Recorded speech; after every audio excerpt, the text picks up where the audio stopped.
This is Steele Sometime.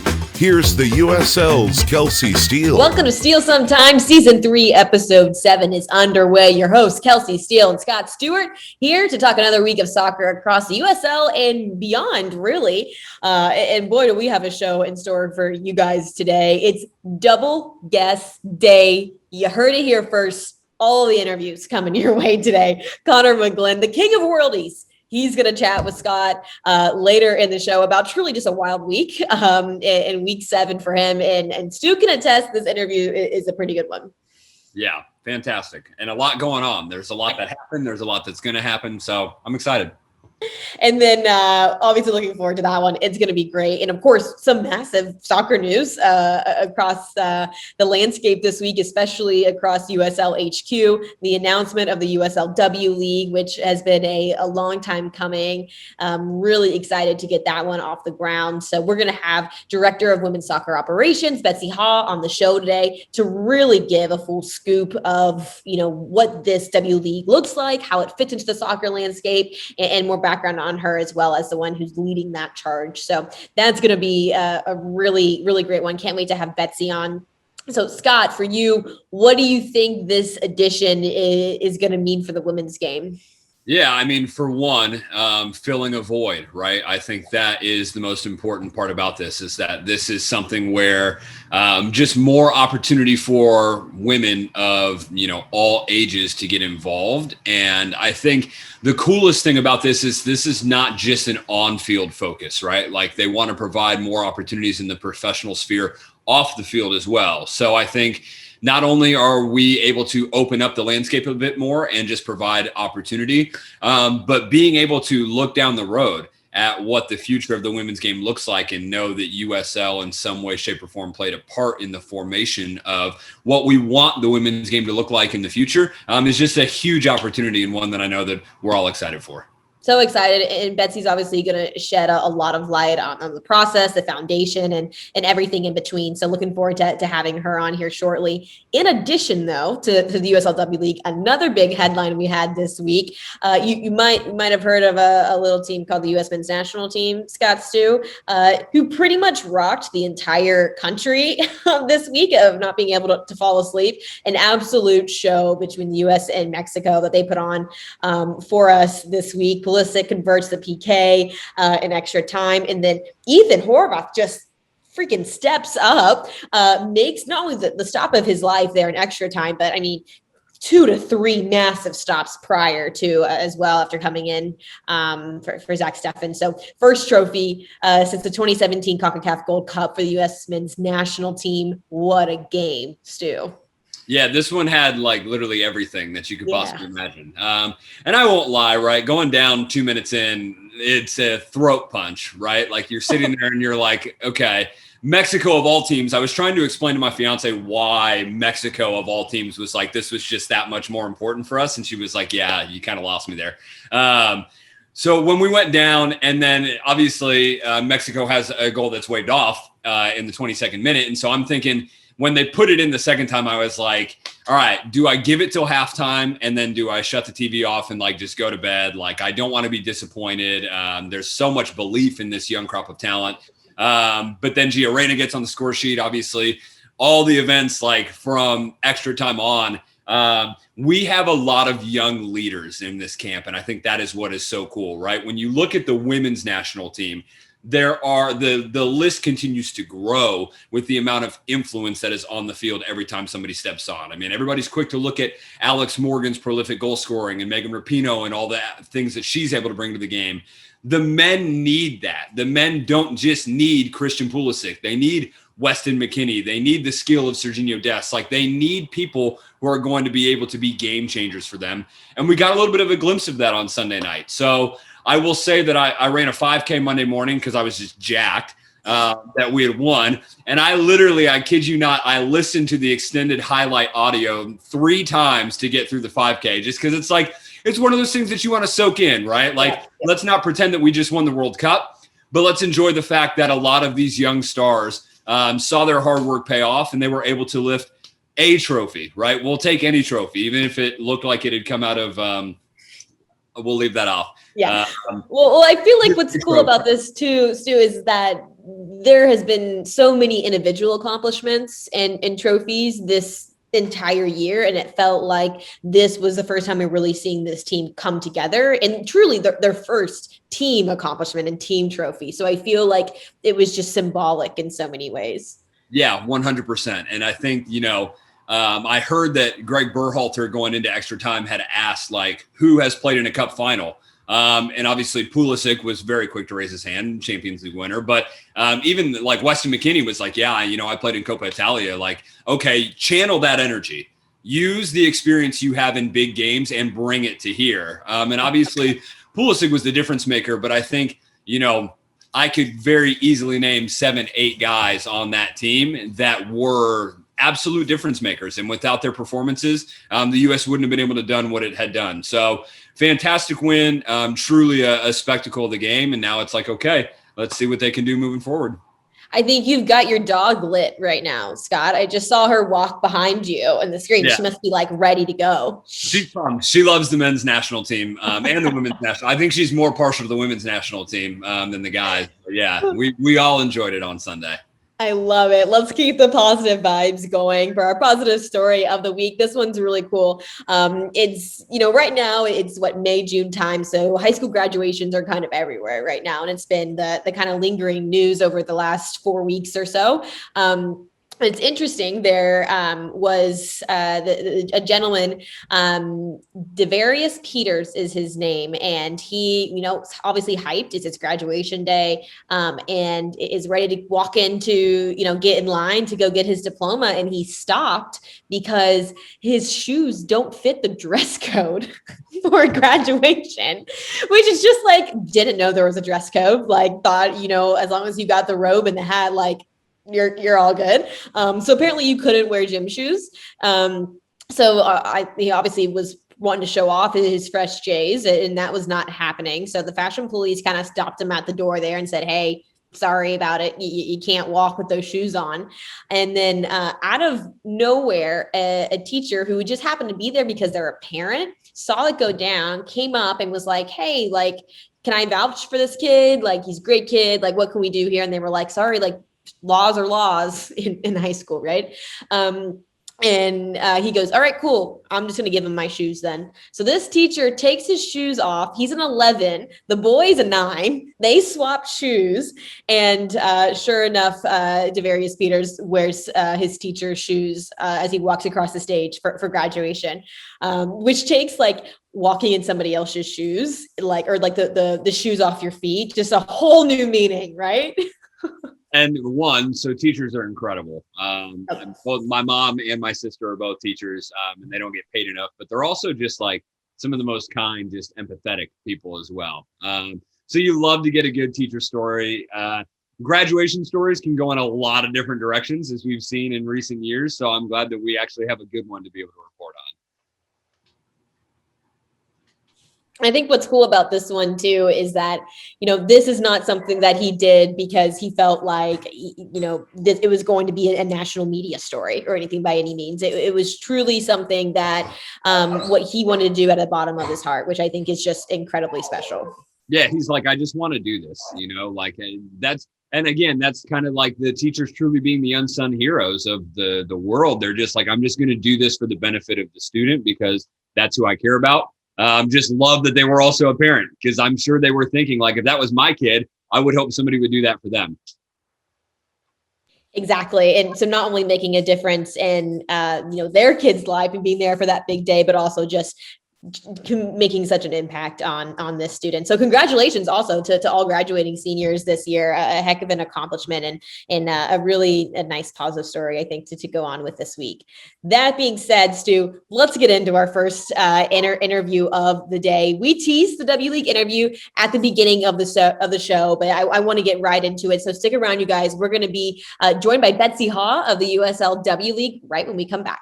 Welcome back to Steele Some Time. I am ecstatic to welcome the USL's Director of Women's Soccer Operations, Betsy Haugh, to the show. Welcome to Steele Some Time, Betsy. Thanks, Kelsey. Scott. Good to be with you guys today. We're thrilled. And first off, congratulations on an exciting week. I know the launch of the W League, it feels like a long time coming, I'm sure, for many of you, many long nights and long days. So I just kudos off the bat. This has been a really exciting day for not just women's soccer, but I think the landscape in general. And it makes me wonder, with you and your role that you have in this space, how did you initially get brought into this project? Yeah, well, first of all, thank you. We're excited to finally be able to share this news with the general public and with our fans. It's been a passion project for so many of us for a long time now. And so to finally be able to share it with the wider public is really exciting for us. For me personally, when I was first approached about this position, it was something that almost seemed a little too good to be true. I remember thinking that 7-year-old Betsy would be really mad at me if I turned down the opportunity to help craft a women's league. And then I remember thinking, I was like, no, 27-year-old Betsy might be pretty mad at you too, because it's a really cool opportunity to help build this league from the ground up. And certainly we've got a tremendous team at USL working on this project with us. And we've been very fortunate to work with some very key stakeholders in the area and people who just love the women's game. And so being a part of that community and a part of that group that just wants to see the game continue to progress and continue to advance has been really refreshing for me. It's been really fun for me. And I use the term passion project, but I don't use it lightly. It's been a fun couple of months, and I know it's just getting started. You mentioned about like having the opportunity to really cater and mold this league from the start. What's it been like for you to be able to be a part of a process where you're truly on, the ground here and building something up and being part of that process? Yeah, I mean, I grew up playing soccer all the way from the time I was 5 until college, and to be a part of something like this that just shows the continued growth of the women's game, and to be able to sit in meetings and think about the mission and direction for this league, to think about what we want to accomplish on the field and off the field. It's extremely rewarding to be a part of that, and to be able to even leave, a tiny little of my own footprint on it is something that I'll look back on and be grateful for the opportunity to have done. Well, and let's talk about this league too, because I think it's important to get an understanding of, the purpose, what this league truly is about. And especially in the soccer landscape, sometimes things just need to be very cut and dry, So I really want to make sure that you're able to shed some light here on where the W League really fits into the soccer landscape. Yeah, so the W League is a pre-professional women's league. We'll kick off in 2022. And really our goal and what we will be doing is strengthening the women's soccer pipeline and helping to fill, a gap where more opportunity is needed between college play and professional play. So we work, in complement with the collegiate game, with professional ranks. And we're really just focused on providing more opportunities for people that want to continue their career, both on and off the field. Of course, that includes the tremendous talent that we have throughout the Federation, the Confederation, US, internationally, but also people that want to work in the game, people that want to watch the game, people that are fans and want to continue to be fans with a new hometown team, maybe. That's amazing. There's so much in the work. And obviously today you had the chance to announce quite a few key members. Anyone in particular that people listening to Steele sometime today should be on the lookout for in 2022? Oh, you're going to make some clubs hate me and maybe one or two love me. No, quite honestly, I'm really excited for all of them. It's very exciting. We've been working closely with these clubs and even plenty others that weren't announced today, but we'll be able to announce certainly more as we go throughout the summer and into the fall leading up to 2022. I'm just excited for all of them, really. The commitment that you see from the clubs that we announced today to join us on this mission for gender equity, advancing the women's game, bringing women's soccer to their community, engaging their fans in the women's game. I mean, that commitment has just been off the charts. And it's been so exciting to see these clubs be just as excited as we are to finally announce this league, to get the league ready to launch next year. So all of them, I think my wardrobe is going to increase exponentially once I start, buying gear from our teams and repping these W League teams, and we'll have a lot of fun while we do it as a group. Well, and that's what's cool too, is we've seen the USL, especially in the last few years, really kind of blossom into this, people might get mad at me for saying pyramid, maybe that's the wrong word, but umbrella type feel and now we're really seeing that direct reflection in the W League, where you have championship, League One, League Two, and independent teams all being involved on this one project. And I don't think we've ever had a project like that where, every strand of the USL organization kind of comes together in this one cohesive place, which is just incredible. Yeah, absolutely. That's what's been, I think, so fun for me, is getting to know the clubs that we have within the USL family, the ones from Championship, League One, and League Two, and then working with clubs that are interested in joining our family as an expansion team. And to see the impact that this league and that women's soccer will have in communities of all sizes and of all backgrounds across the country is really exciting. And to your point, and kind of like what I said earlier, it's everybody is coming together to find this common ground in the women's game to unite, to advance and make a difference and make a change. And that's what we're so excited to see, is everybody views the importance of this the same way that we do, and they're ready to go. So do you feel like the W League's kind of filling a void for something that's kind of missing in that soccer landscape? Yeah, absolutely. I mean, the more opportunities that we can have for women to continue playing soccer, the better. And that's, just the baseline of our mindset for that. We know there's so many collegiate programs out there. There's so many players competing collegiately, D1, D2, D3, all of those different ranks. And then the opportunities to go professional it's quite a smaller number, right? So the more that we can do to provide opportunities for them to continue playing, maybe get scouted, enhance their player development, build their relationships within their network, and help them continue on, that's really where this league fits in. And that's what we're most excited about. Well, and I feel like you hit the nail on the head there. We're seeing so much more investment now, more than ever, in the women's game. I mean, we're seeing it with people like Naomi Osaka over with the Courage, and we're seeing with Serena Williams, and it kind of goes on and on. So, I mean, I think right now the question is why? Why now? Why do you think that we're seeing more people invest in the women's game now than ever before? Yeah, that's a great question. And it's a point that is so important to make, right? Is the investment is coming in waves for women's soccer and women's sports throughout the country and worldwide. What we are, I've used the word excited like 5,000 times, but it's true. It really sums up, the way that we feel. But this investment for us, it's not just about investing in financially. It's about investing time. It's about investing attention. And certainly the money needs to be there, and it is, and it's continuing to increase in number and amount. But for us to think about the investments being made, I think everybody recognizes the power that there is in women's sports and the power that women athletes have to do something really special. I mean, viewership has increased, attention given to the women's sports have increased. So we're thrilled to see that continued growth. And we're even more thrilled, to your point, to see that people are buying into it with resources, with time and attention, with money, and that they are willing to help take this as far as it can go. The future is truly so bright. 5 years from now, it's 2027. You've been hard at work in this on this league for quite some time. It's blossomed.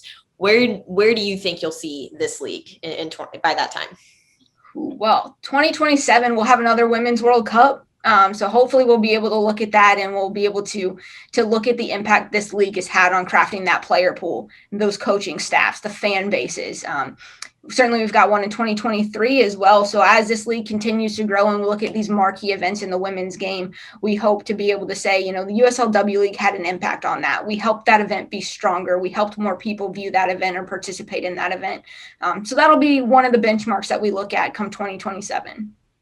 A lot to look forward to, Betsy, not just in 2027, but right around the corner here as we look to 2022. Congratulations on a successful launch. I know a lot more good news to come, especially when we talk about new members along the way here over the next few weeks. So I appreciate your time.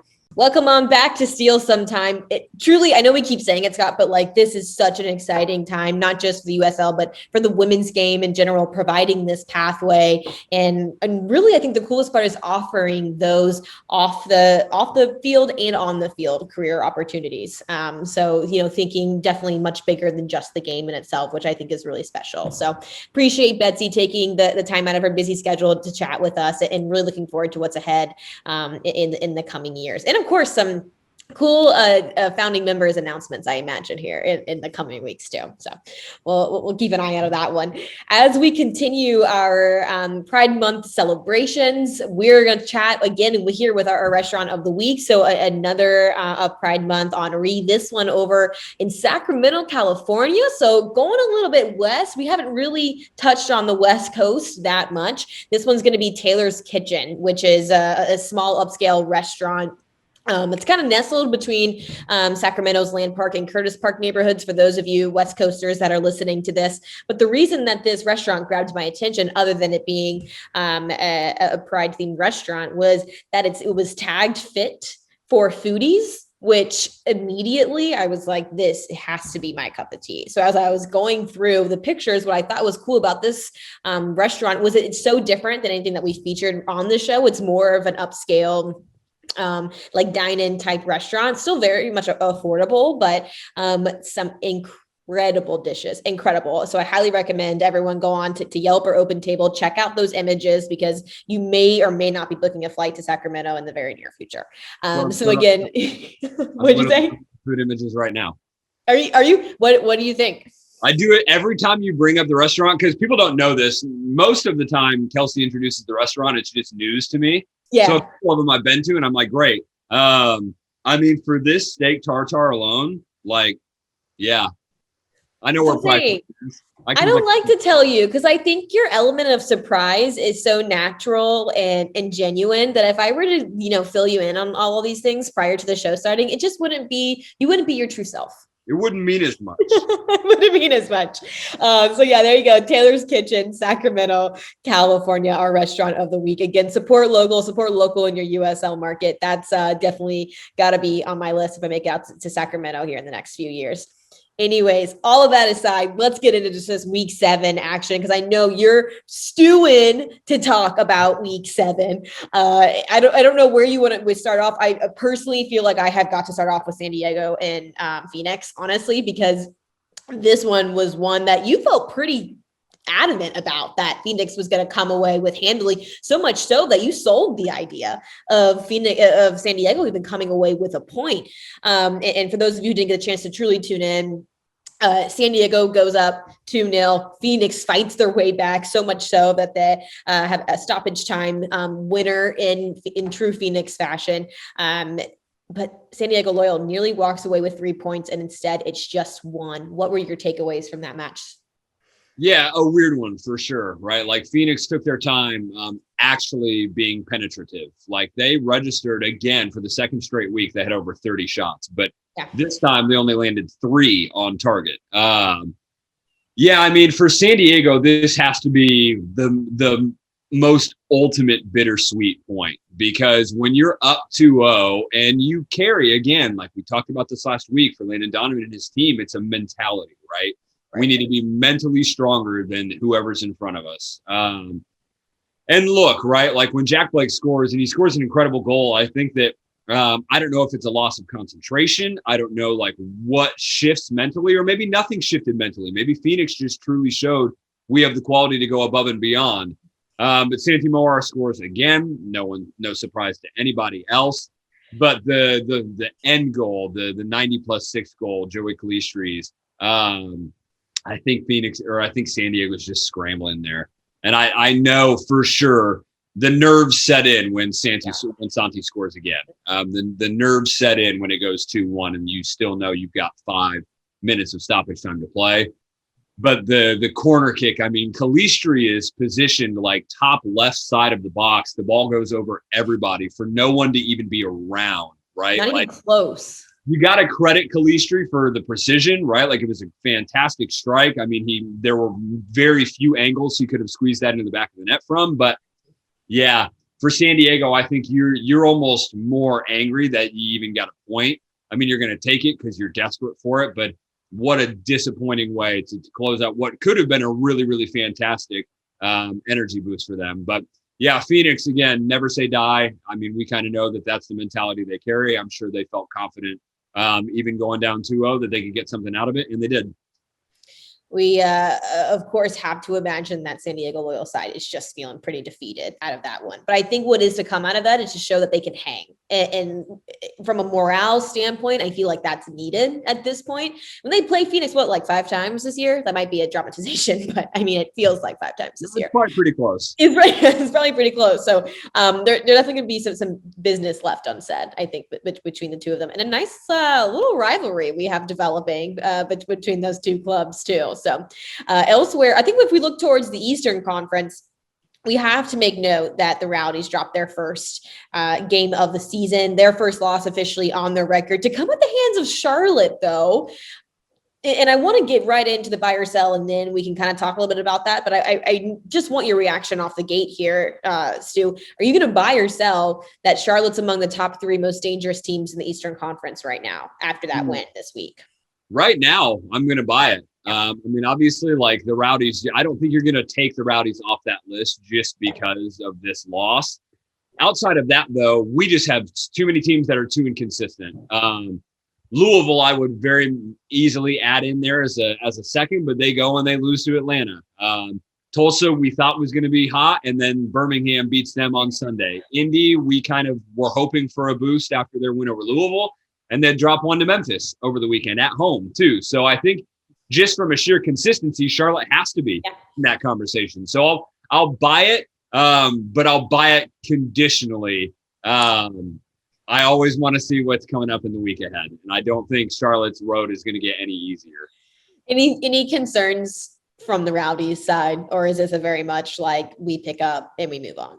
No, I mean, that has to be it, right? Like Evan Laurel gave him a chance, saving the penalty, the second penalty in stoppage time in the first half. They just weren't able to get it clicking. And I think that, again, you have to give credit to Charlotte for holding down the fort and preventing like some quality opportunities for the Rowdies. I think they only had 1 shot on target at the end of the day. But for Tampa Bay, I mean, I'm sure they're disappointed, but at the same time, they know what they're capable of. And I think it'll be a building block in a long season.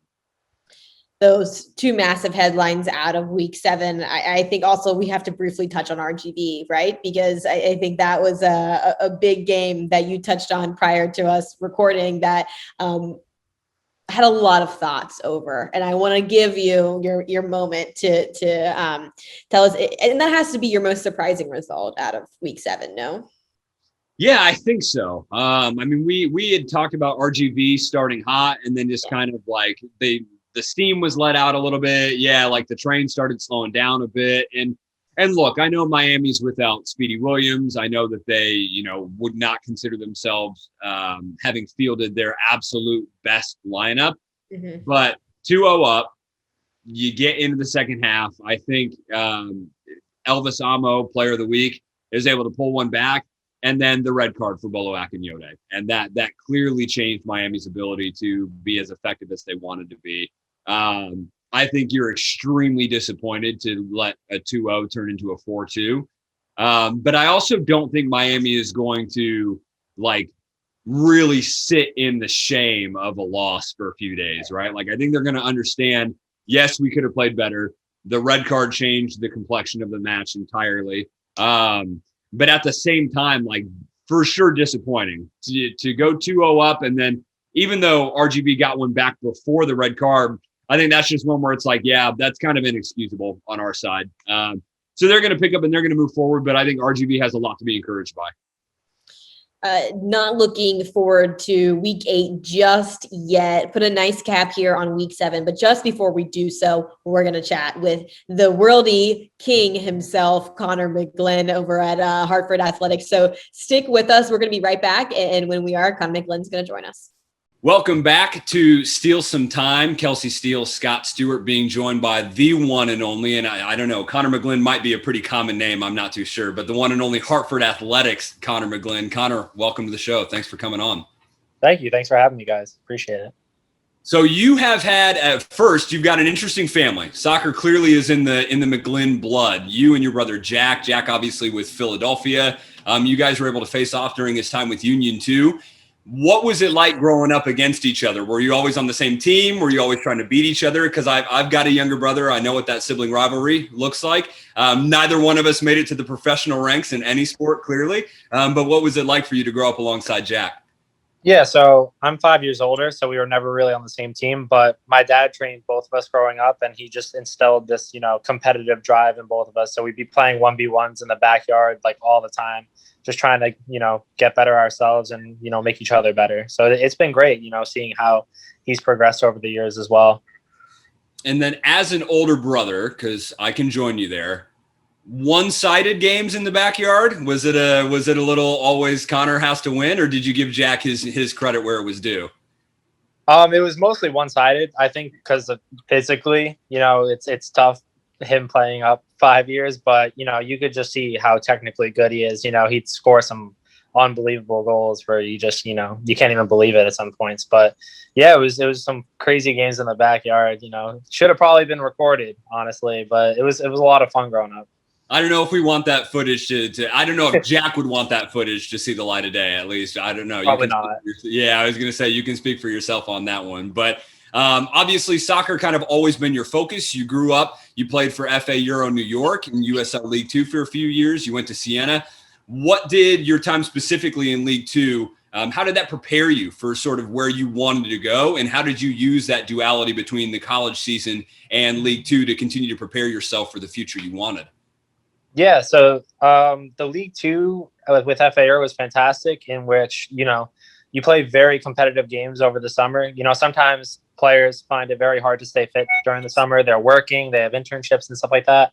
So I was working over the summers as well, but just having that opportunity to play some pretty high level games in the division that we were in, I think that's fantastic for a lot of players like myself. And yeah, just it gets you really fit for the college season, and you're ready to go for when that preseason hits. So the USL games were really influential in my development. And so you obviously, your time with FA Euro comes to an end. You graduate from Siena. What was your thought process? Did you know immediately coming out of school, like, yes, I want to pursue professional soccer? Honestly, no. I've been working construction for the last few years, so I was thinking about falling back on that until I got my master's in forensic science. So that's what I was more looking to pursue. But my brother's agent just said to go to an open tryout in Hartford and see how it goes. And it kind of just progressed from there. And it's been an amazing journey since then. But yeah, I honestly didn't really know if I had the ability to play at the next level. But, I was given an opportunity last year by the coaching staff. And yeah, I've just kind of ran with it since then. And we love an open tryout story. I think they're some of our favorites to come across. But you've obviously spent, you're heading into year 2 with Hartford. We've got to talk about your goal record here, because I think this is probably the most unique storyline that we have in USL Championship right now. Last year, you score against New York. It makes SportsCenter top 10. Last week, you score against New York and it makes SportsCenter top 10. Do you just have a penchant for scoring just like insane goals? Has that always been in your record book there? I don't know, honestly. I can't even explain it. I mean, the coaches staff has given me a lot of confidence to just take my shots whenever they're available. So I mean, the one the other night was the keeper was really off his line, but yeah, I mean, when the shots come, I just, we train really hard all week and, work on shooting and stuff like that. And just hopefully it pays off in the game. And, against Red Bulls, apparently it just does. So I'm really glad about that. I love it. And I do want to get to the goal from last weekend, because you guys already had a pretty cushioned lead. But what's going through your head as that ball's rolling across? It's a 50-50. It ends up rolling into midfield. Did you just have a look up and you're like, yeah, why not? Yeah, I saw the keeper out and I just thought, why not? Why not give it a go? And yeah, at first when I hit it, it didn't look kind of great, but it just, I don't know. It just sailed into the net nicely. And it was unbelievable because my brother actually surprised me at the game. He wasn't supposed to be there. So it was good to have him there and my parents there. So it was definitely an unbelievable moment for my family as well. So that definitely meant a lot. And talk us through a 7-0 performance, because this isn't a scoreline that we see frequently in the championship, let alone across the game, period. What's going through your head? You go up 3, you get your goal, and then it's like, okay, they just keep coming. Is there a different mentality that shifts when you get a comfortable lead, or are you guys just like, you know what, it could be 1, it could be nils, like we're just going to play all out and just give it everything we have? Yeah, I think there were a few factors. we were kind of had our backs against the wall the first 15 minutes. You know, they were playing really, really well, and they're a very good team. But you know, we scored 2 goals pretty quickly, and then we kind of gained confidence from that. And then not playing for 3 weeks also, I think, you know, had a big influence in it, because we were just, you know, really raring to go. The fans were there and they were super supportive, and it kind of just, you know, everything kind of went right for us, you know, after we scored those first 2 quick goals. So it was just one of those days for us, and, you know, an unfortunate day for them. But, you know, they are a very good squad. You know, you can't take anything away from them. Absolutely. And so, again, a huge win for you guys. I think, you know, before we wrap it up, you play New York again this season. Do you have any special plans for another SportsCenter top 10? Do you want to start lining up any celebrations? Anything we should be keeping our eye out for? No, I mean, you know, if I get a shot, I'm definitely going to try and take it. But I think, you know, that scoreline just shows a really great team win. And I don't even think the defense was given enough credit, keeping a clean sheet. You know, they had some unbelievable blocks. Like Jeff Caldwell played unbelievable. So, you know, offensively and defensively, I think it was a pretty complete performance. So, yeah, hopefully we can carry that throughout the season. And yeah, against Red Bulls, hopefully we'll do the same thing, because now that we know the way they play. So yeah, of course. And it's been a hot start for you guys. I just got to ask, what are you looking forward to most about the rest of the season? You know, just gelling together as a team. We've been really close on and off the field, and, you know, where we were in the rankings, they ranked us pretty close to the bottom. So hopefully we can prove a few people wrong and just, you know, see how far we can take it. We have a great group of guys, you know, on and off the field. So we really want to make the most out of this year. Well, Hartford Athletic, a unique squad at a very, very cool venue. Conor, we appreciate your time. I think if any match, I will certainly not miss the next one against Red Bulls too. Appreciate it. Yeah, it should be an exciting one. You know, should be a really exciting one. That's great. Well, thank you so much, Conor. When we come back, we will go into the week ahead. So keep listening to Steele Some Time. Welcome back to Steele Some Time. You just heard from Conor McGlynn there. Stu, it's nice to kind of switch up the roles here a bit, and you killed it. And so cool that Conor's brother was there for the game too. I did not expect that to come from him. Yeah, I think that's like part of the cool part about just getting to talk to some of the guys, especially after a big win or a big performance like that, is they just get to divulge things that you would have never known previously. So I think if anything, Jack's like, well, crap, now I have to go do something cool. Like, right. Pressure's on. Yeah, pressure's on. It's that sibling rivalry. It never dies. Heck of a story to come out of Hartford Athletic this week. And they're not the only ones really feeling the heat. Birmingham Legion, another one of those that had a really big win this week. But there's also a really cool story to come out of Birmingham that I want to use for our social moment of the week this week. So if you know who Kaylor Hodges is, Scott, have you had the chance to meet Kaylor over at Legion FC? Have not met him personally, but have spoken with him. He's a USL Cup legend. He is truly. So I saw him tweet something over the weekend, and I was like, this is just perfect. So he put on a really cool tweet. Here's what he said, and I quote, "Something that shouldn't be unnoticed. One of the owners for Legion is on the pitch clearing the water off of the pitch by himself. This ownership loves this club and this city. This isn't the norm. This is the exception in the US, and this stuff should not go unnoticed." And that just like truly spoke to me.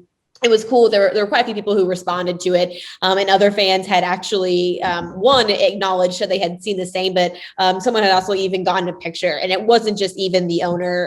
The president was out there as well. A few really high execs doing the grunt work, which I feel like truly just speaks about who Birmingham Legion is, and really just a nice nod of the true leadership that we have in the championship. Yeah, I mean, it's kind of crazy, right? Like on game days, everybody's in. Like, I don't care if you could be the president or you could be the game day coordinator. Like, everybody's in. I have some great stories of watching Lou City President Brad Estes squeegee water off the Slugger Field pitch. But it does show that there's a degree of humility, right? Like, everybody wants to do this thing. Everybody's all in. And I'm glad somebody was there to catch it, because I was always up in the press box, like kind of chuckling that Brad was on the field in the rain squeegeeing while I was sitting dry behind a computer. So, and maybe like a 99% team effort sometimes. Birmingham Legion, one of the clubs that we're going to see in action here in week 8, a nice slate that we have ahead of us starting on Tuesday evening. When I look at this schedule, I think probably the first one that I'm like, oh, this is interesting, is that meeting between El Paso and Indy 11. And again, we say it all the time, but I just love this interconference play. It adds that variety and that I think additional level of spark that the league needs. And I am really excited for that one. Do you think this is one that we're going to see Indy rebound for, or is El Paso going to keep that train kind of rolling? No, I mean, I'm not comfortable buying in on Indy ever. So I might hear it from their fans all year. But I don't know. I think at this point, I'm just kind of like, yeah, I've seen what I needed to see, and would love to see them continue to improve, right? Indy's one of the marquee clubs in the championship. But El Paso put in a great showing against Austin midweek last week, grinded out a 1-0. I could see a very similar situation when El Paso hosts Indy this week rather. I just feel like they have a tactical nous. I feel like they have a motivational advantage. I think that obviously recent results have more gone in their favor. I think El Paso is probably going to end up beating Indy. And so Indy's slide may continue a little bit. Handily? I don't know about handily, just because I don't know if I see El Paso handily beating many teams. They just don't. They're not that kind of team, you know.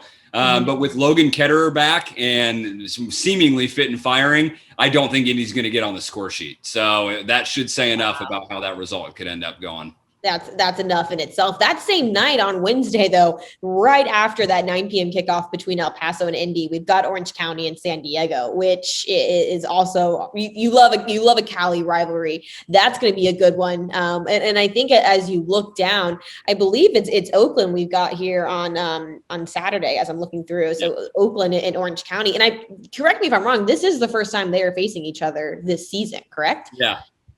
So I think we're looking at an Oakland club here that needs a morale boost.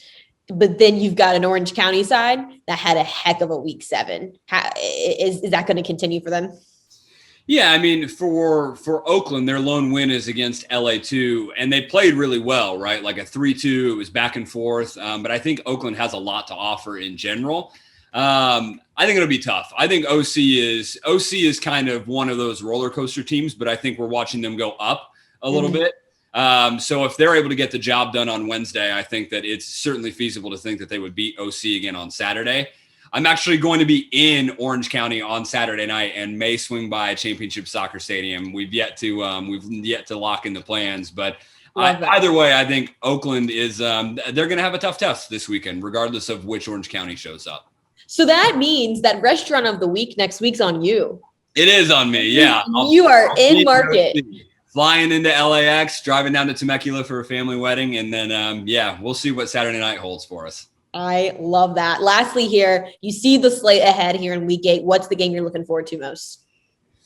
I think Louisville-Memphis is going to be really interesting, but I think just in terms of teams that kind of are looking forward a little bit better, Austin, New Mexico, I think has the potential to be really good.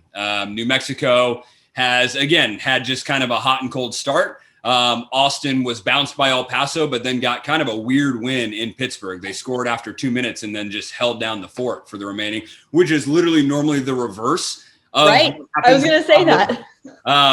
But I think those two teams have a lot to prove this season. And I think that might be the most sort of grinded out match. But I mean, it's hard for me to look past Wednesday's El Paso Indy. I think it has a lot to offer. And I don't know if it may be the most exciting, like in terms of chance creation matches that we get this week. But I do know that two incredible tacticians in Martin Rennie and Mark Lowry could really duke this one out. It's going to be a nice one. First ever meeting between those two clubs. Week 8 begins this Tuesday night, 7 p.m. Eastern. We're underway here in week 8. For Kelsey Steele, Scott Stewart, this is Steele Sometime. Thanks for tuning in.